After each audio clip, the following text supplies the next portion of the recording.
السلام علیکم ورحمۃ اللہ وبرکاتہ. گروپ نمبر 1 میں محمد حماد بھائی نے سوال کیا. السلام علیکم ورحمۃ اللہ وبرکاتہ. حضرت شیعہ کے ذبیحہ کا کیا حکم ہے؟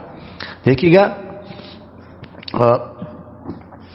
ایسا شیعہ یا کوئی بھی ہو، اگر کوئی اس بات کا عقیدہ رکھتا ہے، چاہے کوئی بھی ہو، کہ قرآن پاک میں تبدیلی ہوئی ہے، یا ابوبکر صدیق رضی اللہ تعالیٰ عنہ کی صحابیت کا انکار کرتا ہے، یا عائشہ رضی اللہ عنہ پر بہتان لگاتا ہے، یا حضرت علی رضی اللہ تعالیٰ عنہ کو خدا کہتا ہے، یا پانچویں بات یہ کہتا ہے کہ اصل وحی تو حضرت علی پر نازل ہونی تھی لیکن جبرائیل علیہ السلام سے غلطی ہو گئی، آپ صلی اللہ علیہ وسلم پر نقل کی.